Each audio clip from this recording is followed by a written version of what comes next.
નામ છે કૈલાસબેન એમ પીપલિયા। હું સુરત થી બોલું છું। તમારું સ્વાગત કરું છું।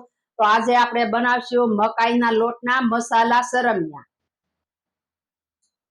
તો આજે આપણે આ મકાઈનો લોટ લીધો તો જાડો, અને એને આપણે છાશ અને ગરમ પાણીમાં આપણે પલાળી દીધો તો 6 થી 7 કલાક માટે બોળો લાવવા માટે। અને આ ખાંડ લીધી છે આપણે, અને આ લહણ વાળા મરચા છે, અને આ હળદર લીધી છે આપણે અડધી ચમચી। આ ખાવાનો સોડા ખાર લીધો છે, અને આ તીખી ચટણી છે, અને આ સોસ છે, અને આ તેલ લીધું છે આપણે સરમિયા બનાવવા માટે। તો આપણે આ હળદર નાખશું આમાં અડધી ચમચી, અને આ ખાંડ નાખશું આપણે 2 ચમચી,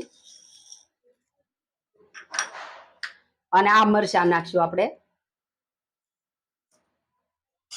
અને મીઠું તો આપણે આ લોટ પલાળ્યો ત્યારે આપણે નાખી દીધું છે, એટલે ત્યારે નથી નાખવાનું।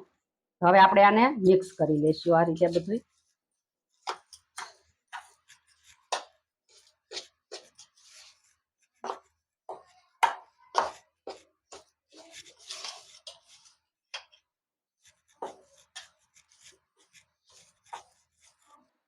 તો આપણે હવે આ ખાવાનો સોડા ખાર નાખશું આમાં થોડોક, એટલે પોસા થાય એમ। આપણે મિક્સ કરી દઈશું। તો આમાં આ મસાલો આપણે બધો ભેળવી દીધો છે। તો હવે આપણે આ ગેસ ચાલુ કરશું, અને આ લોઢી મૂકશું આપણે। તો આ લોઢી આપણે તપી ગઈ છે। તો હવે આપણે તેલ નાખશું આમાં,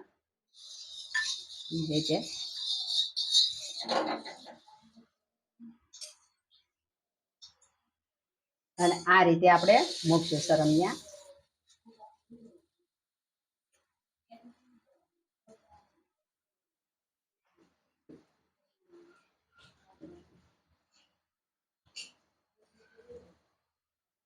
તો આપણે આને ધીમા ધીમા તાપે સડવા દેશું।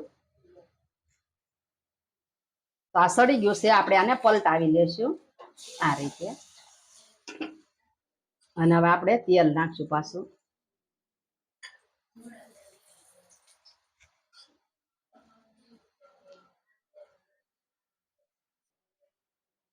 આમાં આપણે છે ને દાજ પડવા દેવાની છે, એટલે કકડા થાય, એટલે આપણે ખાવાની મજા આવે એમ। આ રીતે આપણે દાજ પડવા દેવાની છે। તો આ રીતે આપણે સડવા દેવાના છે। તો આ સડી ગયું છે, તો આપણે આને બહાર કાઢી લઈશું। આ રીતે આપણે સડવા દેવાના છે, તો કકડા થાય અને ભાવે સરસ લાગે એમ।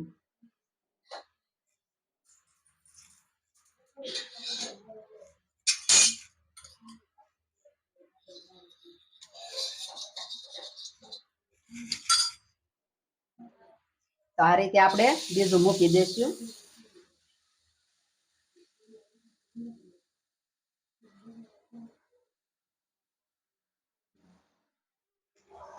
હવે આ રીતે આપણે બધા સરમિયા બનાવી લેશું।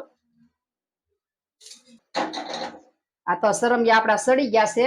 તો હવે આપણે આને કાઢી લેશું।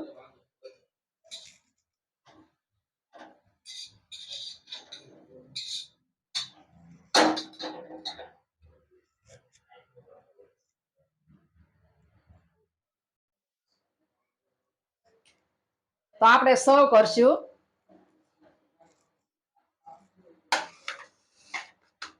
તો આપણે આ તીખી ચટણી સર્વ કરશું, આ સોસ છે એ સર્વ કરશું, અને આ સરમિયા સર્વ કરશું આપણે।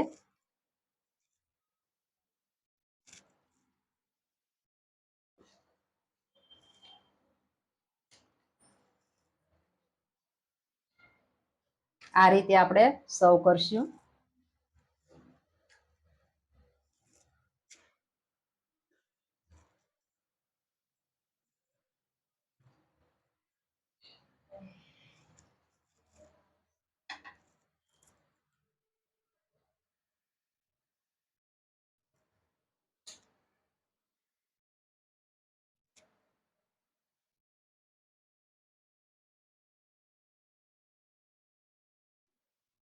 તો તૈયાર છે આપણા મકાઈના લોટના મસાલા સરમિયા।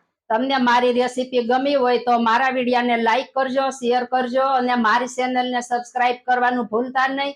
કોમેન્ટ કરી અને કહેજો તમને કેવા લાગ્યા મકાઈના લોટના સરમિયા.